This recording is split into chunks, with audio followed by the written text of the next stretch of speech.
Hi to all, my jobs in ഇറ്റലിയുടെ മറ്റൊരു informative വീഡിയോയിലോട്ട് എല്ലാവർക്കും സ്വാഗതം. നമ്മൾ കഴിഞ്ഞൊരു വീഡിയോയിൽ കണ്ടായിരുന്നു പർത്തിത്തീവ് ഫൊർഫെത്താറിയോ ഓപ്പൺ ചെയ്യണമെങ്കിൽ എന്തെല്ലാം ഡോക്യുമെൻറ്റേഷൻസ് ആണ് വേണ്ടത് എന്നതിനെക്കുറിച്ചെല്ലാം നമ്മൾ പറഞ്ഞതാണ്. അതുപോലെ തന്നെ ഈ ഒരു വീഡിയോയിൽ ഞാൻ പറയാൻ ആഗ്രഹിക്കുന്നത് ഇതിൻ്റെ ലിമിറ്റേഷൻസ് കാര്യങ്ങൾ, എത്ര യൂറോ വരെ നമുക്ക് ജോലി ചെയ്യാം, ആ ലിമിറ്റ് കഴിഞ്ഞ് പോയി കഴിഞ്ഞാൽ എന്താണ് സംഭവിക്കുന്നത് അതിനെക്കുറിച്ച് ഡീറ്റെയിൽ ആയിട്ട് പറയാനാണ് ഞാൻ ഇവിടെ ആഗ്രഹിക്കുന്നത്.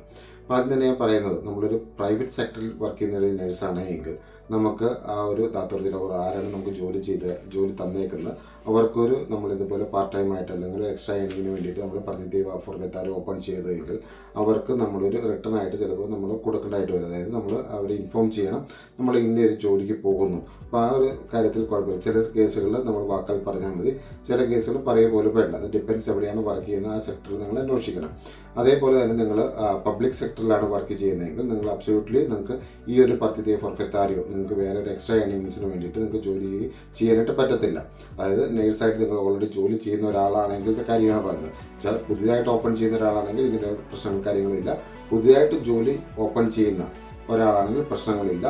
നിങ്ങൾ ഓൾറെഡി ജോലി ചെയ്യുന്ന ഒരാളാണ്, നേഴ്സായിട്ട് ജോലി ചെയ്യുന്നു, നിങ്ങൾ ഒരു എക്സ്ട്രാ ഏണിങ്ങിന് വേണ്ടിയിട്ട് പർത്തിത്തീവ് ഫൊർഫെത്താറിയോ ഓപ്പൺ ചെയ്യുന്നു, ആ ഒരു കേസിൽ പബ്ലിക് സെക്ടറിലാണെങ്കിൽ നിങ്ങൾക്ക് പറ്റത്തില്ല, പ്രൈവറ്റ് സെക്ടറിലാണെങ്കിൽ നിങ്ങൾക്ക് പറ്റും. അതിന് ഇതിപ്പോൾ ഞാൻ പറഞ്ഞ കാര്യങ്ങൾ നിങ്ങൾ ശ്രദ്ധിക്കണമെന്ന് മാത്രം.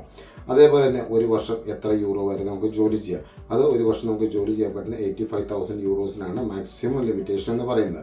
ഓക്കെ, ആ ലിമിറ്റേഷൻസ് വെച്ച് ജോലി ചെയ്യുവാണെങ്കിൽ നമ്മളിപ്പം ഒരു എക്സാമ്പിൾ, നമ്മൾ ഈ ഒരു വർഷം 2025 നമ്മളിപ്പോൾ ഓൾറെഡി സെപ്റ്റംബറിലോട്ടാകാൻ പോവുകയാണ്. അപ്പോൾ നമ്മൾ സെപ്റ്റംബറിൽ ഓപ്പൺ ചെയ്യുന്ന ഒരു പർത്തിത്തീവയാണെന്ന് നിങ്ങൾ ചിന്തിക്കുക. ആ സെപ്റ്റംബറിൽ ഓപ്പൺ ചെയ്യുന്ന ഒരാളാണെങ്കിൽ ഈ 85,000 എന്ന ലിമിറ്റേഷൻ അല്ല നിങ്ങൾക്കുള്ളത്, ആ ലിമിറ്റേഷൻ നിങ്ങൾക്ക് കുറയും. ആ സാഹചര്യത്തിൽ വരുന്നത് വെച്ചാൽ 85,000 എന്ന് പറയുന്നത് ആ ഒരു വർഷത്തിൻ്റെ ഫുൾ ഫത്തുറാത്ത് വെച്ചാൽ ഫുള്ളായിട്ട് നിങ്ങൾക്ക് ചെയ്യാൻ പറ്റുന്ന ബില്ലിംഗ് ആണ്. അതായത് നിങ്ങൾക്ക് സെപ്റ്റംബർ മുതൽ ഈ ഒരു വർഷം തീരാനായിട്ട് സെപ്റ്റംബർ, ഒക്ടോബർ, നവംബർ, ഡിസംബർ 4 മാസം കൂടെ ഉള്ളൂ.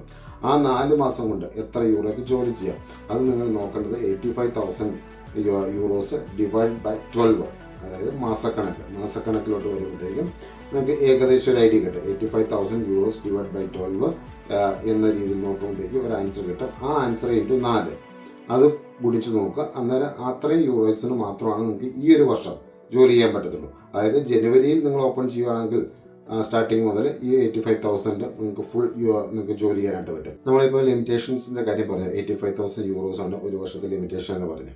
ഇൻ കേസ് നിങ്ങൾ 85,000 യൂറോസിന് കൂടുതൽ ഈ ഒരു വർഷം ജോലി ചെയ്തതെങ്കിൽ അതിൻ്റെ കാര്യങ്ങൾ എങ്ങനെയാണ് വരുന്നത്. അപ്പോൾ 85,000 യൂറോസ് ടു 1,00,000 യൂറോസ് വരെയാണ് നിങ്ങൾ ജോലി ചെയ്യുന്നതെന്ന് കൂട്ടുക. അങ്ങനെയുള്ള കേസുകൾ 85,000 നിങ്ങൾ കൂടുതൽ ആ ലിമിറ്റ് കഴിഞ്ഞു. അപ്പോൾ അങ്ങനെയുള്ള കേസിൽ വരുന്ന ടാക്സേഷൻ എന്ന് പറയുന്നത് 5 or 15% ഈ ഒരു വർഷം നിങ്ങൾക്ക് ആ ഒരു ടാക്സ് നിങ്ങൾക്ക് മെയിൻറ്റെയിൻ ചെയ്യാനായിട്ട് പറ്റും. അതേസമയത്ത് അടുത്ത വർഷത്തെ 2026 വരുമ്പോഴത്തേക്കും ഈ ഒരു ടാക്സ് ഫൊർഫെത്താറിയിൽ നിങ്ങൾക്ക് മെയിൻറ്റെയിൻ ചെയ്യാൻ പറ്റത്തില്ല. അപ്പോൾ അങ്ങനെ ഒരു നിങ്ങൾ റെജിമെ ഫൊർഫെത്താറിയിൽ നിന്ന് മാറിയിട്ട് ഓർഡിനറി സിംപ്ലിഫിക്കാത്തോ, അതായത് ടാക്സേഷൻ ഡിഫറെൻറ്റ് ടാക്സേഷൻ ആണ് അതിന് വരുന്നത്. ആ ടാക്സേഷൻ കൂടിയ ടാക്സേഷനാണ് അതിലോട്ട് നിങ്ങൾ മാറുന്നതായിരിക്കും. വേറെ രീതിയിൽ നോക്കുവാണെങ്കിൽ ഇപ്പോൾ ഈ ഒരു വർഷം നിങ്ങൾ ജോലി ചെയ്തു, 85,000 സൂപ്പറാരയായി കൂടുതൽ വന്നു, അത് 1,00,000 താഴെയല്ല, 85 to 1,00,000 അല്ല, 1,00,000 കൂടുതലായി എന്നൊരു സിറ്റുവേഷൻ. അങ്ങനെ വരുമ്പോഴത്തേക്കും മുമ്പത്തെ കേസിൽ നിങ്ങൾക്ക് ഈ ഒരു ടാക്സേഷൻ ഈ ഒരു വർഷം നിലനിൽക്കുകയും അടുത്ത വർഷം മുതൽ പുതിയൊരു ടാക്സേഷൻ മാറുന്നു പറഞ്ഞു. മറ്റേ 1,00,000 കൂടുതലായി കഴിഞ്ഞു കഴിഞ്ഞാൽ ഈ ഒരു ടാക്സേഷൻ ഉടനെ തന്നെ നിങ്ങൾ മാറും. അതായത് നിങ്ങൾ എത്ര യൂറോയ്ക്ക് ഫത്തുറാര ചെയ്തിട്ടുണ്ടോ ആ ഒരു പുതിയ ഫത്തുറാര ചെയ്യുമ്പോഴത്തേക്കും നിങ്ങൾ ടാക്സേഷൻ എന്ന് പറയുന്നത് നോർമൽ, അതായത് സിംപ്ലിഫിക്കാത്ത എന്ന രീതിയിലുള്ള ടാക്സേഷൻ നിങ്ങൾ മാറുവാണ്. അപ്പോൾ അവിടെ നിങ്ങൾക്ക് വേറെ ആനുകൂല്യങ്ങളും കാര്യങ്ങളും ഒന്നും ഉണ്ടാകത്തില്ല. വേറെ രീതിയിൽ പറഞ്ഞാൽ നിങ്ങൾ എത്ര ഫത്തുറാര ചെയ്തോ സന്തോഷം, പക്ഷേ ഈ ഒരു ടാക്സേഷൻ നിങ്ങൾക്ക് കിട്ടത്തില്ല എന്ന് മാത്രം. സോ എല്ലാവരും ആ ലിമിറ്റ് കാര്യങ്ങൾ നോക്കി ജോലി ചെയ്യുക. എന്നുവെച്ചാൽ ഫത്തുറാര ചെയ്യുന്നത് അല്ലെങ്കിൽ ജോലി ചെയ്യുന്ന മണിക്കൂറുകൾ കാര്യങ്ങൾ അതനുസരിച്ച് ജോലി ചെയ്യുക.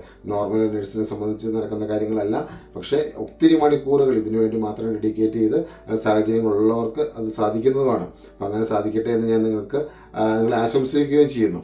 സോ ഈ ലിമിറ്റ് നോക്കിയിട്ട് നിങ്ങൾ ജോലി ചെയ്യണമെന്ന് ഞാൻ പ്രത്യേകം പറയുകയാണ്. അതനുസരിച്ചായിരിക്കും നിങ്ങളുടെ ടാക്സേഷൻ വരുന്നത്. ഓക്കെ, ഇത്രയും പറഞ്ഞുകൊണ്ട് ഈ വീഡിയോ കൺക്ലൂഡ് ചെയ്യുകയാണ്.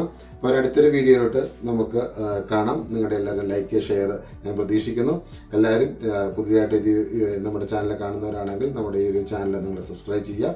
Okay then, thank you. അടുത്തൊരു വീഡിയോ ആയിട്ട് നമുക്ക് വരും ദിവസങ്ങൾ വരും മാസങ്ങളായിട്ട് കാണാം. Okay then, thank you. Thanks for watching.